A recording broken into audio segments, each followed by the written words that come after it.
Presidentja e Kosovës Vjosa Osmani është e ftuar sot me gazetares Kristina Manpur në CNN, e cila do të flasë pikërisht për sa i takon edhe tensioneve në veri, duke kujtuar këtu se gjatë mbrëmjes së djeshme i ftuari i saj, pikërisht i gazetares Manpur në CNN, ka qenë zoti Vučić, presidenti i Serbisë, i cili foli për perspektivën e Serbisë lidhur me agresionin në veri të Kosovës nga grupe terroriste, sikurse janë quajtur jo vetëm nga Kosova, por edhe nga mediat ndërkombëtare dhe nga vetë përfaqësuesit e organizatave ndërkombëtare dhe Bashkimi Evropian.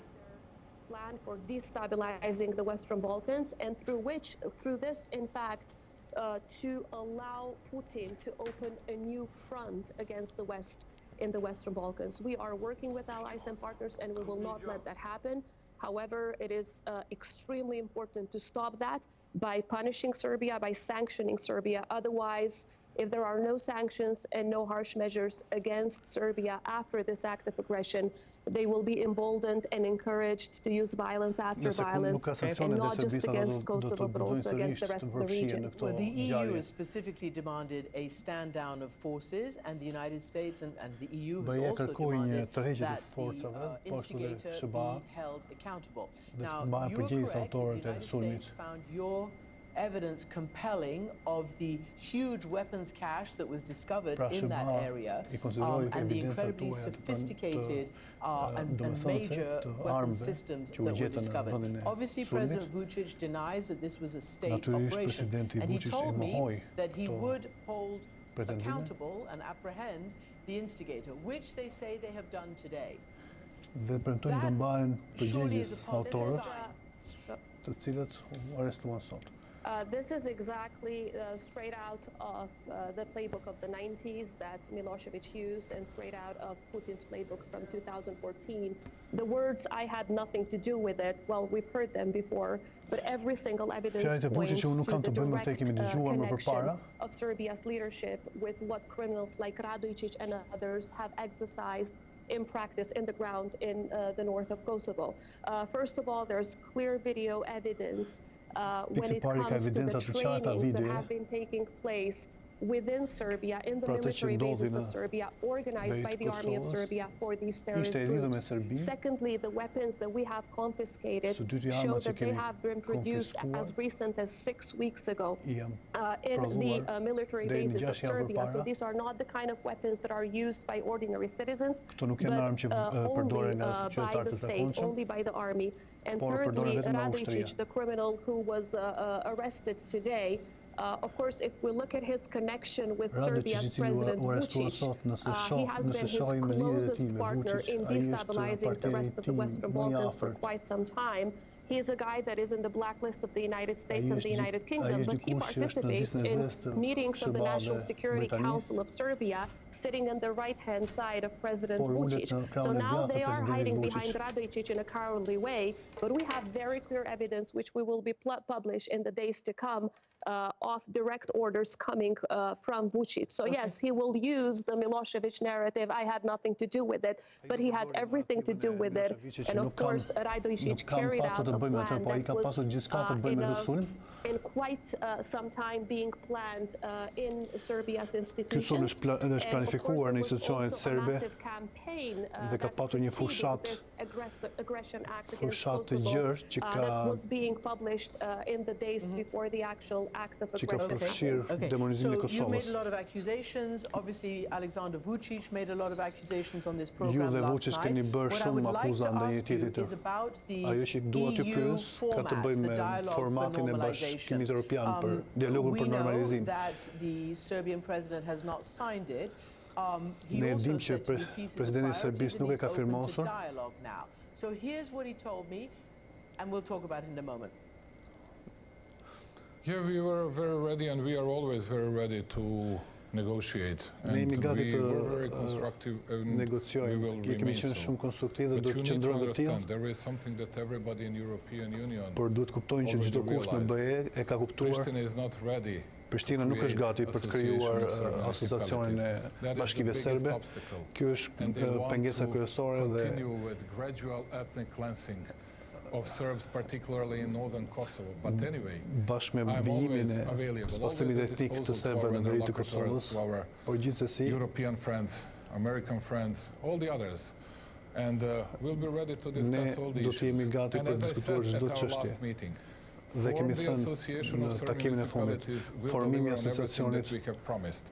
And I believe formimi i that asociacionit do na çojë të mbajmë çdo përgatitim që kemi dhënë. the best interest of Serbia, the best interest Interesi of më an i mirë i entire region. Serbisë dhe i rajonit. Madam President, I'm sure you will push back on his accusations, but I do Ju do i need to përgjigjeni ask you akuzave the të tij, por unë duhet të pyes because even the United States has urged you to press ahead with forming the association, the për shkak municipalities se in edhe the SBA north, ka and bërë presion complete për the formimin e EU asociacionit brokered deal.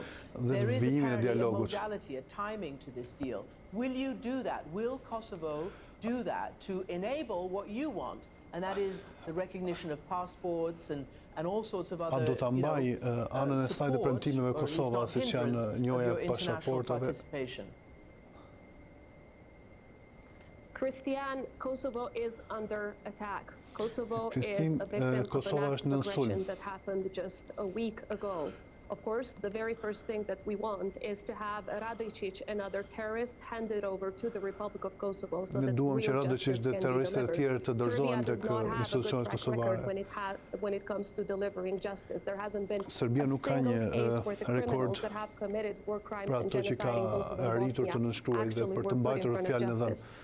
Secondly, there is only one constructive party in that dialogue, Së and dyti that ka has vetëm been një the palë Republic of konstruktive në Kosovo, which atë has dialog dhe implemented kjo është over Kosova, 99% of its obligations që kemi from mbajtur these rreth 12 99% years. të It's detyrimeve exactly tona the opposite dhe what është Vučić has totalisht e been doing. kundër As he stated in e kundërta e your asaj që ka bërë interview, presidenti he Vučić. says, I'm ready to negotiate, but in fact he never implements, he never walks the talk. There's a very long Ai list asnjëherë of nuk e ka zbatuar obligations marrëveshjet, that he asnjëherë nuk ka has mbajtur fjalën e taken dhënë. aboard as Serbia since 2011. You've mentioned diplomas, you've mentioned the rest. In 2013, Serbia committed to dissolve all illegal structures, parallel structures in the north. What happened is that they got strengthened and turned into a gang. A transatlantic Në 2013 Serbia premtoi që do të zbete rolin e njësive të saj në veri, po vetë ato vetëm janë forcuar. What we have undertaken in the Brussels agreement back in February of this year, what we have undertaken in the annex of Ohrid in March of this year, Kosovo has committed to implement, and Kosovo will implement its obligations stemming from this agreement. We are not getting away from that. Means what Article 7 of that agreement provides, which is self-management for the Serbs, and that means also the rest of the articles. But let's not forget, what Kosovo is asking for is very straightforward and simple. We want balance, we want fairness in that dialogue, which unfortunately we did not get. And that lack of balance and lack of fairness in the process has also encouraged Vučić to act as he did on Sunday, to commit an act of aggression because he believes he can get away with it. Well, his criminal groups have attacked 93 KFOR soldiers back in May. There have been no accountability. Now they thought they can get away. They attacked Kosovo. There must be accountability. There should be no impunity for the criminal acts that Vučić is being committed against Kosovo. As I say, Mrs. President, Madam President, this business as usual any longer. You have made your point. I need to ask you something else, and that is that this tension, obviously, we all know, has been existing since the 90s. Your self-declared independence is recognized by half the General Assembly, more than half. Serbia hasn't yet recognized it, and so there's a lot of tension. But there's another thing that the EU says, and it sounds nitpicky to an international audience, but it's about the driver's licenses and the dispute over the driver's licenses. An EU official told us that Kosovo, and particularly the Kurti government, your Prime Minister's government, has not contributed yet to a constructive atmosphere of the dialogue, which they're trying to undermine from the start of Kurti's term in office. Everybody, the United States and EU, all your allies are telling you, all, and Serbia, there is no way forward but the EU-facilitated dialogue. Why is it impossible to you, the Kosovars, the Kosovar government, to implement the driving license agreements that you've had? It is not impossible. In fact, we have listened to the advice of our allies and the compromise solutions that we have put forward. But the issue is even simpler than that. We're talking about Milosevic time-issued driver's license, and we're simply, and of course, license plates, and we're simply asking to use the ones that now the Republic of Kosovo recognizes. It's like asking people in Poland after the Second World War to use driver's licenses or license plates issued by Hitler. Of course, these are Madam President, that's very inflammatory.